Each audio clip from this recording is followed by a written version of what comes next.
저희가 주말에 가락상용 아파트 설명회를 다녀왔죠? 그러니까 주민분들이 상당히 관심이 많으신 것 같아요. 여기 지금 엄청 많이 오셨어요. 저 여기 1층이 완전 꽉 차 있었고요. 2층도 사람들이 엄청 많이 찼다고 들었어요. 그리고 저희가 이날 촬영하는 데 있어가지고 처음 이제 실시간 스트리밍을 하다 보니까 좀 부족함이 많이 있었는데 그래도 많이들 응원해 주셔서 감사드리고요. 저희가 추후에 지금 자료를 제공받아가지고 주요 내용만 편집해서 다시 영상을 업로드하려고 합니다. 제가 지금 전문가는 아니기 때문에 설명하는 데 있어서 이제 부족한 부분들이 많이 있을 수 있는데요. 댓글로 의견 주시면 그 내용 설명에 보강하도록 하겠습니다. 가락상용 아파트 주변으로는 지금 재건축 단지와 리모델링 단지가 아주 많이 추진되고 있습니다. 총 16,100세대가 지금 추진 중이고요. 뿐만 아니라 지금 성동구치소 개발이라던가 가락시장 현대화와 같은 호재들이 많이 자리하고 있습니다. 이런 시점에서 이 가락상용 아파트 역시 계속 노후화돼 가기보다 리모델링 추진으로 도약해야 한다고 생각합니다. 가락상용 같은 경우에 용적률이 343%이기 때문에 사실상 재건축보다는 리모델링으로 가야 이 사업성이 나오기 때문에 이왕 가는 거 빨리 추진을 해서 이 주변 단지들의 이주 수요까지 받으면 상당히 좋을 것으로 예상이 됩니다. 보시면 지금까지 가락상용 아파트의 그 추진 속도는 상당히 빠른 편인 것 같아요. 그래서 보면은 19년 5월에 추진위원회가 출범한 이후에 지금 11월에 리모델링 사업 설명회를 하고 있고요. 소유주의 동의가 그 3분의 2 이상 동의를 하게 되면 조합이 설립된다고 합니다. 지금 가락상용 아파트의 단계는 추진위원이 구성된 다음에 조합 설립인가 전 지금 저 앞 단계라고 보시면 됩니다. 그리고 여러분들이 아시는 롯데, 포스코, 삼성 이런 건설사들 그 시공사 선정은 조합 설립 이후에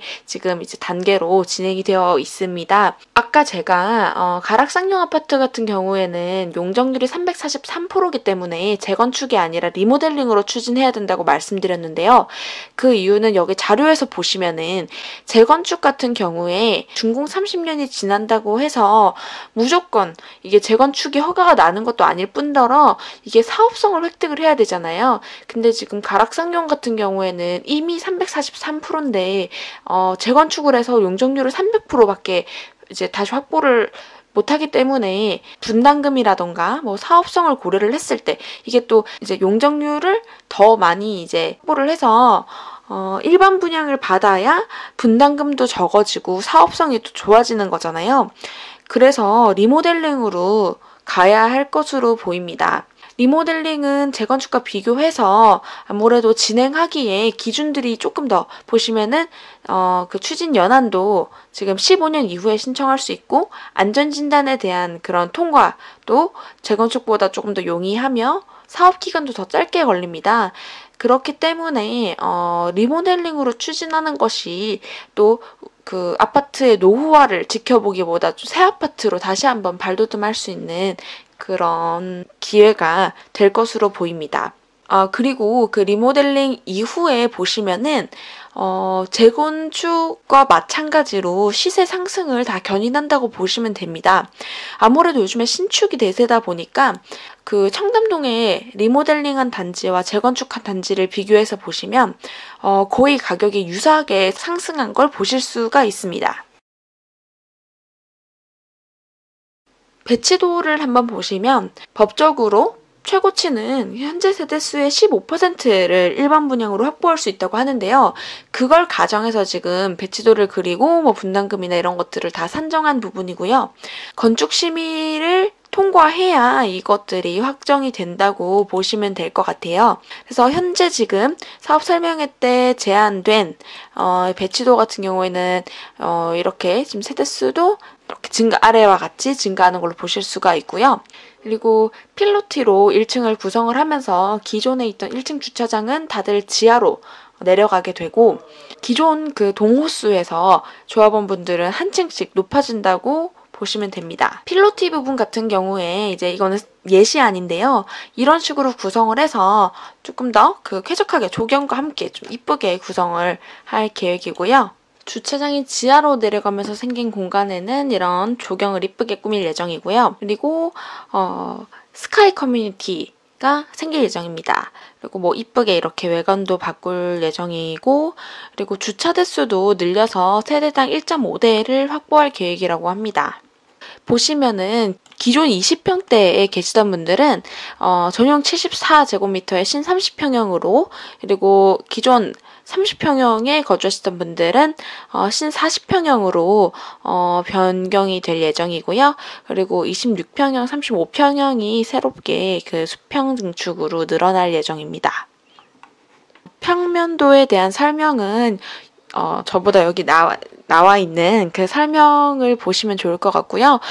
타입별로 지금 구성이 조금씩 다르게 이루어져 있습니다. 일시정지 하셔서 꼼꼼히 보시면 좋을 것 같습니다.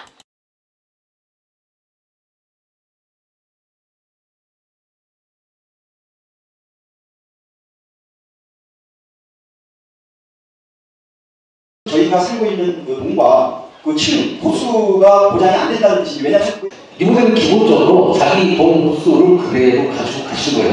네, 기본적으로. 그리고 이제 약간의 여지는 있는데 이분이 다른 사람하고 바꾼다는 그런 개념보다는 이제 신축 아파트가 있잖아요. 일반 분양들이 그쪽으로 갈 수 있는 여지가 그쪽에 있어요. 근데 지금 뭐 한솔 오나지나 이런 쪽에서 약간 그런 변화 여지가 보이고 있는데 이런 부분들이 나중에 어떻게 귀결이 될 거예요. 그리고 그런 귀결이 되는 부분을 바탕으로 저희 단지가 가락산역 2차 아파트도 따라가게 되고요. 다시 한번 말씀드리자면 리모델링은 자기 동호수를 기본적으로 가지고 가는 겁니다. 그 아까 겪던 분담금을 봤을 때 이제 20평대는 1억 3, 4천 정도, 30평대는 1억 8천, 9천 정도 예상이 되는 것 같은데 최소는 어느 정도? 그리고 보수적으로 봤을 때 최대 어느 정도인지.